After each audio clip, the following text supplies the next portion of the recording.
course, this story, this programme, coming out at a time when we had Prince William in his two-part documentary talking about working to get rid of homelessness over 5 years, and then suddenly riding on the back of that, we have this programme about the vast number of properties and possessions that are part of the royal portfolio. It's a very interesting juxtaposition, really, isn't it? I'm all for knowing what's going on out there, and as a modern... The British monarchy. A centuries-old institution that has stood the test of time, weathering political storms and societal changes. It is a symbol of continuity and stability in a rapidly changing world, a symbol of tradition, power, and grandeur. The monarchy is steeped in rituals and ceremonies that date back hundreds of years, each one meticulously preserved to maintain the aura of majesty and authority. For many, it is also a source of national pride. The sight of the royal family, the pomp and pageantry, evoke a sense of belonging and identity. It is a reminder of a shared history and cultural heritage. Yet behind the gilded gates and opulent ceremonies lies a tale of two paths. The public sees the grandeur, but few are aware of the complexities and contradictions that lie beneath the surface. On one hand, we see King Charles and Prince William, cloaked in inherited wealth and sustained by public funds. Their lives are a continuation of a legacy that has been passed down through generations, a legacy that comes with immense privilege and responsibility. On the other, we witness Prince Harry and Meghan choosing a different route, one paved with honesty and hard work. They have stepped away from the traditional roles and expectations, seeking to carve out their own path and make a difference in their own way.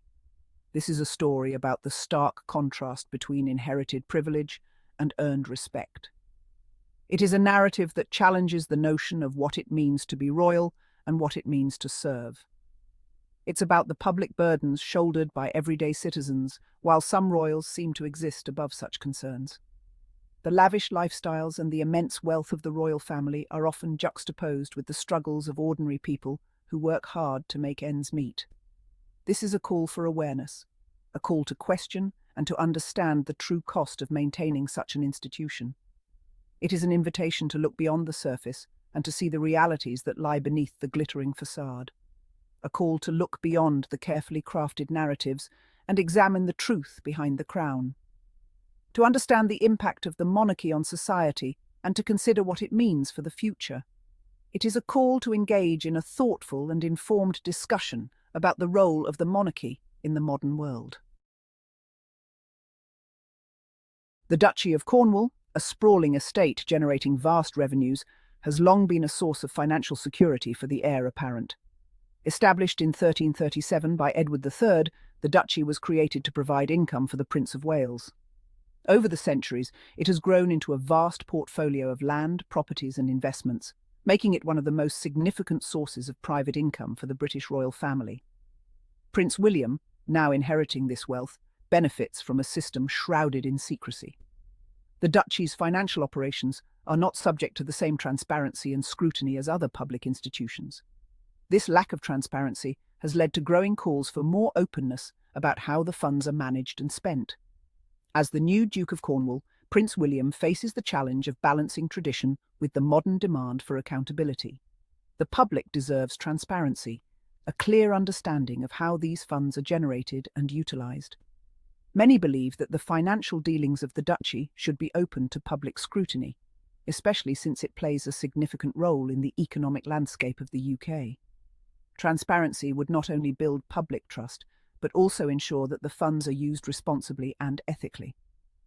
Beyond the duchy, numerous other public funds contribute to the royals' lavish lifestyle.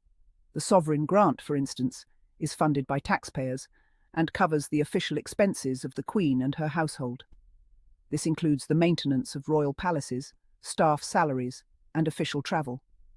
The grant is calculated as a percentage of the profits from the Crown estate, another vast portfolio of land and assets owned by the monarchy. Security costs, travel expenses, upkeep of palaces, all funded by taxpayers. The cost of providing security for the royal family is substantial, involving a dedicated team of police officers and security personnel. Travel expenses, especially for international tours, can also be significant, often involving private jets and large entourages. The upkeep of historic palaces like Buckingham Palace and Windsor Castle requires constant maintenance and renovation, adding to the financial burden on the public purse.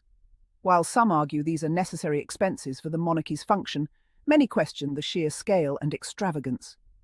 Critics point out that in an era of economic austerity and public spending cuts, the lavish lifestyle of the royals seems increasingly out of touch with the realities faced by ordinary citizens. They call for a more modest and transparent approach to royal finances, one that reflects the values of a modern and democratic society. The debate over royal expenses is likely to continue, as the public seeks a balance between tradition and accountability.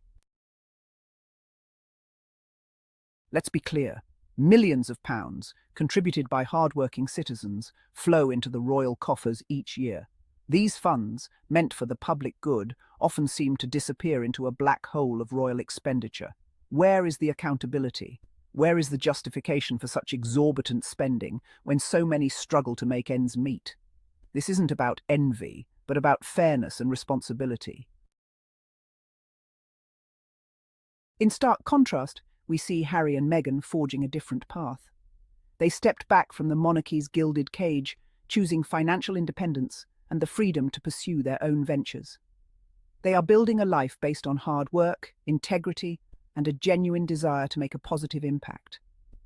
Their charitable endeavours, their entrepreneurial spirit, all point towards a commitment to something larger than themselves. Section 5. Smoke and Mirrors. The media's distracting narrative. In today's fast-paced world, where information is at our fingertips, the role of the media has never been more crucial. Yet, the media often chooses to focus on frivolous gossip and manufactured scandals, diverting attention from these crucial issues.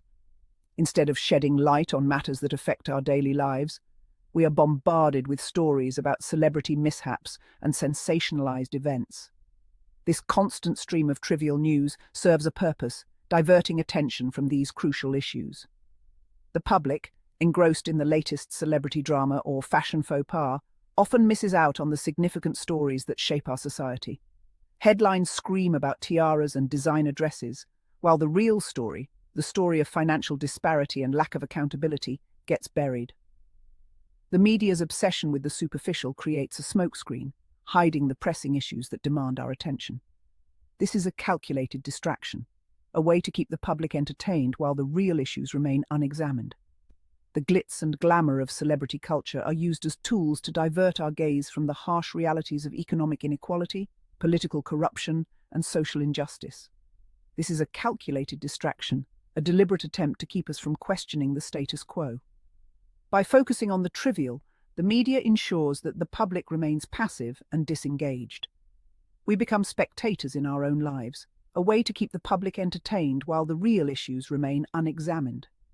The laughter and entertainment provided by the media serve as a temporary escape, but they also numb us to the realities that need our urgent attention. We must demand better from our media. We must demand better from our media, a shift in focus towards meaningful investigative journalism that holds those in power accountable. It is time for the media to reclaim its role as the watchdog of society, to shine a light on the issues that truly matter. A shift in focus towards meaningful investigative journalism that holds those in power accountable. Only then can we hope to create a more informed and engaged public, capable of driving the change that our world so desperately needs. Section 6. A legacy tarnished. The erosion of public trust. This lack of transparency, the stark contrast between the lifestyles of different royals, and the media's complicity in shielding the truth, all contribute to a steady erosion of public trust. The monarchy, once a symbol of stability and national unity, is at risk of becoming a relic of the past, out of touch with the realities of modern life. Section 7. A call for transparency. Unveiling the truth. The time for secrecy is over. The royal family must embrace transparency, opening their financial records and practices to public scrutiny. Only through honest and open dialogue can we begin to rebuild trust and ensure the monarchy's relevance in the 21st century. Section 8. The power of choice. Supporting authentic change. We, the public, have a role to play as well. We must be discerning consumers of information, looking beyond the manufactured narratives and seeking out the truth. Let's support those who choose honesty over opulence, integrity over entitlement. Let's amplify the voices of those working towards a fairer and more equitable world. Section 9. Towards a brighter future. Hope for a more equitable world. The story of the British monarchy is a microcosm of a larger global struggle. It's a story about the concentration of wealth and power, about privilege and responsibility.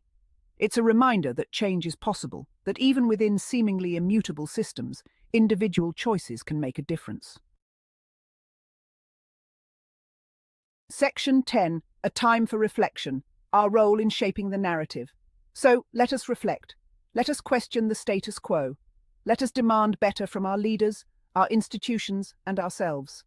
Let's work together to create a world where honesty and hard work are valued above inherited privilege and where everyone has the opportunity to thrive.